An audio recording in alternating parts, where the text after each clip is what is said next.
ओम गणेशाय नमः। ओम नमः शिवाय। मैं निखिल ज्योतिषाचार्य आप सभी का मेरे चैनल पर पुनः स्वागत करता हूं। आशा करता हूं कि आप सभी स्वस्थ होंगे। महादेव की कृपा आप सभी पर सदा बनी रहे। कि वीडियो वृश्चिक यानी कि स्कॉर्पियो के लिए बहुत विशेष है, क्योंकि वीडियो है 2 जून से 8 जून 2025 के साप्ताहिक राशिफल के बारे में। कैसा रहेगा वृश्चिक के लिए आने वाला सप्ताह। मेरा जो साप्ताहिक राशिफल होता है वो प्रमुखतः चंद्रमा और उनकी गति पर आधारित होता है। चंद्रमा एक बहुत विशेष ग्रह है, उनकी विशेषताएं कई हैं।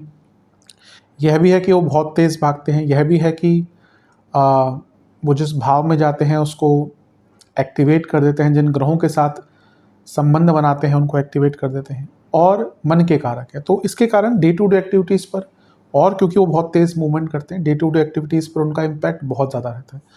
और इसी को समझने के लिए साप्ताहिक राशिफल बहुत अच्छा होता है। ज्योतिष के माध्यम से थोड़ी बहुत गाइडेंस प्राप्त करने के लिए कि कैसा है आने वाला सप्ताह, ग्रहों का क्या इम्पैक्ट रहेगा हमारे ऊपर, ये साप्ताहिक राशिफल अति विशेष होता है। यदि आपकी लग्न राशि या चंद्र राशि वृश्चिक है, दोनों ही गाइडेंस के लिए इस राशिफल को देख सकते हैं। जहाँ से ज़्यादा सूट करता है, रिलेट करता है, वहाँ से इसको ऑब्जर्व कीजिए। व्यक्तिगत तौर पे मेरा मानना है लग्न राशि से देखेंगे तो अच्छा, इनकेस नहीं पता तो चंद्र राशि से इसको देख सकते हैं। शुरू करते हैं। चंद्रमा 1 जून की रात को यानी कि 2 जून की सुबह से ऑलरेडी वो आपके 10वें भाव में ही होंगे, और 4 जून सुबह के 8 तक उनका प्रवास यहीं पर रहेगा। चंद्रमा का 10वें घर में आना अच्छा ही है। भाग्येश है, भाग्येश का कर्म भाव में आना अच्छा ही माना जाता है, कोई बुरा नहीं माना जाता। यहाँ पे वो केतु के साथ भी बैठ गए हैं, ये थोड़ा सा बुरा हो सकता है, क्योंकि जब केतु के साथ चंद्रमा 10वें घर में आते हैं और 10वें से 12वें के स्वामी हैं। अच्छा उनके लिए होगा जो जॉब चेंज करने का प्रयास कर रहे हैं, क्योंकि एक तो केतु जो ब्रेक्स दिखाते हैं, 10वें से 12वें के स्वामी ट्रांसफर्स, जॉब चेंज। तो अगर आपकी कुंडली अच्छी खासी चल रही है, बल्कि अच्छी दशांतरशा है, कुंडली स्ट्रांग है, तो यहाँ पे, और अगर इनकेस आप जॉब चेंज करने का प्रयत्न करें तो ये वो टाइम है जब आपका प्रोसेस आगे बढ़ सकता है। ये टाइम थोड़ा सा इनकन्वीनियंट हो सकता है उन लोगों के लिए। मैं इसलिए स्पेशली कह रहा हूँ क्योंकि कुछ टाइम के लिए आपके अभी लग्नेश भी नीच के हैं, तो अगर ऑफिस में थोड़ा सा उथल पुथल चल रही है ना, तो थोड़ा केयरफुल रहेगा। यहाँ पे जिनकी बहुत बुरा दशांतशा चल रही है उनके लिए जॉब जाने का भी थोड़ा योग बन सकता है। अदरवाइज भी कार्य क्षेत्र में, क्योंकि ग्रहण दोष लगा है 10वें भाव में, तो कार्य क्षेत्र में बहुत बहस, बहुत गलतियाँ, इवन आपसे छोटी छोटी मिस्टेक्स हो सकती हैं, तो उस पर थोड़ा सा ध्यान देंगे तो आपके लिए अच्छा है। लेकिन भाग्य स्थान के स्वामी क्योंकि 10वें में है, तो कर्म धर्माधिपति योग भी बनाते हो। जैसे मैंने कहा, जॉब चेंज के लिए पर्टिकुलरली बहुत अच्छा टाइम है। इनकेस आपका कुछ बहुत ऐसा काम है जिसमें फाइनेंशियल ट्रांजैक्शंस बहुत होती हैं, तो बहुत केयरफुल होकर काम को कीजिएगा। नवांश कुंडली बता रही है कि आपको बहुत अपने नेचर, अपने व्यक्तित्व में सौम्यता रखनी पड़ेगी। दशांश कुंडली कार्य क्षेत्र में कम्युनिकेशन और कनेक्शंस पर काम कीजिए। बिजनेस के हिसाब से आपको थोड़ा सा रिस्क लेना पड़ेगा।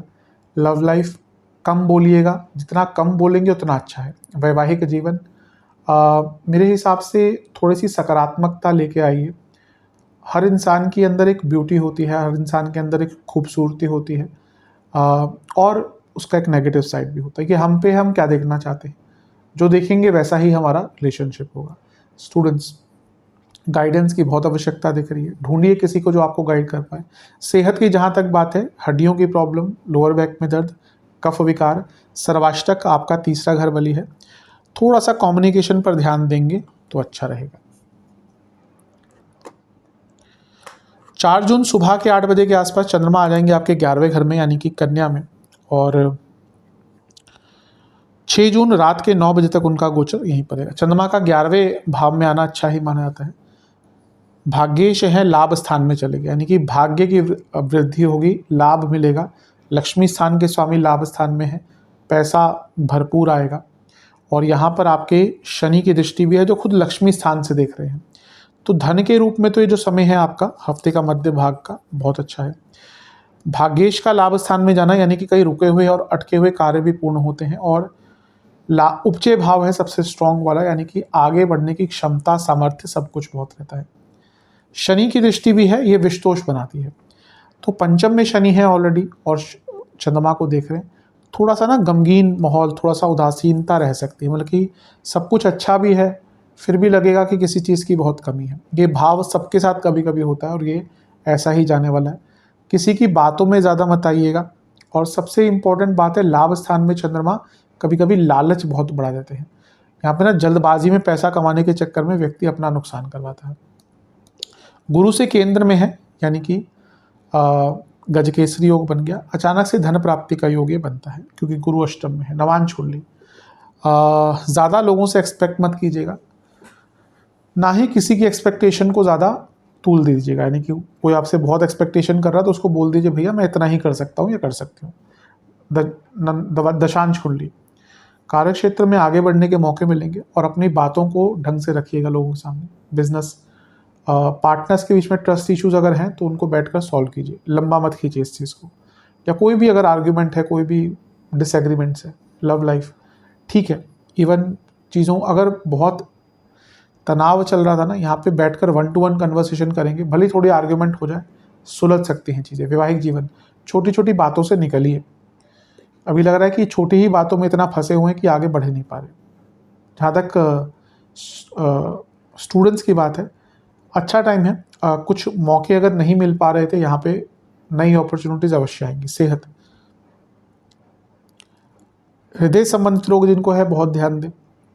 कफ विकार तंग करेंगे, रक्त विकार तंग करेंगे और इन्फ्लेमेशन रहेगा। सर्वाष्टक में आपका भाग्यस्थान बली है, बहुत अच्छा है। चंद्रमा लाभ स्थान में, भाग्यस्थान सबसे बली है। और क्या चाहिए, भरपूर धन की प्राप्ति, भरपूर भौतिक जीवन में लाभ प्राप्त होगा। 6 जून को रात के 9 बजे के आसपास चंद्रमा 12वें घर में आ जाएंगे, यानी कि तुला में, और सप्ताह के अंत तक यहीं पर रहेंगे। चंद्रमा का 12वें घर में आना बहुत अच्छा नहीं माना जाता। लाभ भाग्येश हैं 12वें घर में, जो लोग विदेश संबंधित काम करते हैं उनको लाभ मिलेगा। विदेश जाने का प्रयत्न कर रहे हैं उनके लिए अच्छा है। इसी दिन बुध का गोचर भी हो जाएगा, कोई बहुत इम्पैक्ट नहीं है लेकिन बुध का गोचर हो जाएगा। यहाँ पे अगर हम देखें तो चंद्रमा पर बहुत सारे ग्रहों का इम्पैक्ट है। कैसे, राहु की दृष्टि है, शुक्र की दृष्टि है, गुरु की दृष्टि है, मंगल की दृष्टि। अब मंगल की दृष्टि तो 1-1.5 दिन के लिए रहेगी, 7 तारीख को उनका गोचर हो जाएगा, लेकिन अभी मैं यहाँ पे दिखा नहीं रहा। तो 4 ग्रहों का 12वें घर पर प्रभाव, और जो 12वें घर में बैठे हैं चंद्रमा, ये भाग्यस्थान के स्वामी हैं। तो अचानक, अब 12वां घर ट्रांसफॉर्मेशन का होता है, अंत का होता है। अचानक से कोई बड़ी प्रॉब्लम का अंत हो सकता है। विदेश के काम बन सकते हैं, रुका हुआ पैसा, लीगल कार्य सब बन सकते हैं।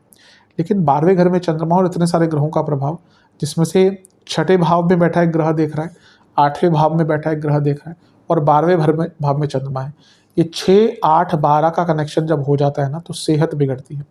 हेल्थ पर बहुत ध्यान दीजिएगा, क्योंकि हेल्थ के पॉइंट ऑफ व्यू से ये समय बहुत अच्छा आपका नहीं है।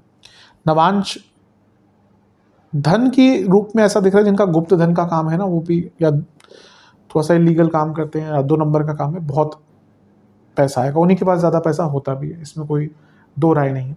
नवांश कुंडली, अपने लिए अलग से एक स्पेस निकाल के रखिए, अपने लिए अलग से एक टाइम निकाल के रखा कीजिए। ये वो समय है जब आपको थोड़ा सा अपने आप को टाइम देना है। दशांश कुंडली, कार्य क्षेत्र में ऊर्जा बहुत अच्छी रहेगी, लेकिन गुस्से के कारण बिगड़ जाएगी, तो अपने ऊर्जा को सही डायरेक्शन में लगाइएगा। बिजनेस की जहाँ तक बात है, ऐसा लग रहा है कोई बहुत अरसे से आप किसी काम के पीछे भाग रहे थे, कोई कॉन्ट्रैक्ट के पीछे भाग रहे थे, वो यहाँ पे मिल सकता है। लव लाइफ, चीज़ों को ठीक करने का प्रयत्न कीजिए, एक दूसरे को समझने का प्रयत्न कीजिए, एक दूसरे की फितरत को समझने का प्रयास कीजिए। सबसे बड़ी बात यही होती है कि एक दूसरे के नेचर को समझना चाहिए।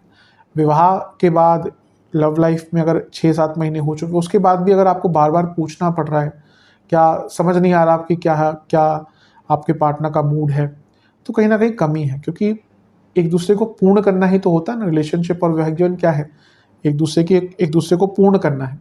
तो अगर वो पूर्णता ही नहीं है तो क्या फ़ायदा। वैवाहिक जीवन, ऐसा लग रहा है बहुत चीज़ें आपने छुपाई हैं, कुछ चीज़ें सामने आ सकती हैं। स्टूडेंट्स ओवर कॉन्फिडेंट बहुत रहेंगे इस टाइम में, उसके कारण गड़बड़ हो सकती है। सेहत की जहाँ तक बात है, पेट के रोग, अचानक से इन्फेक्शन, फीवर आदि तंग कर सकते हैं। चोट के योग भी हैं। सर्वाष्टक में आपका पंचम भाव बली है, पैसा आएगा, लक्ष्मी स्थान बली है। ओवर थिंकिंग बहुत रहेगी। उपाय के स्वरूप में बजरंग बाण का एक बार पाठ कीजिएगा और बजरंग बली को लड्डुओं का भोग लगाइएगा। आशा करता हूँ वीडियो काम आएगी। चैनल पे नए हैं, सब्सक्राइब कीजिए, वीडियो को लाइक कीजिए। मिलता हूँ अगली वीडियो में, तब तक के लिए ओम नमः शिवाय।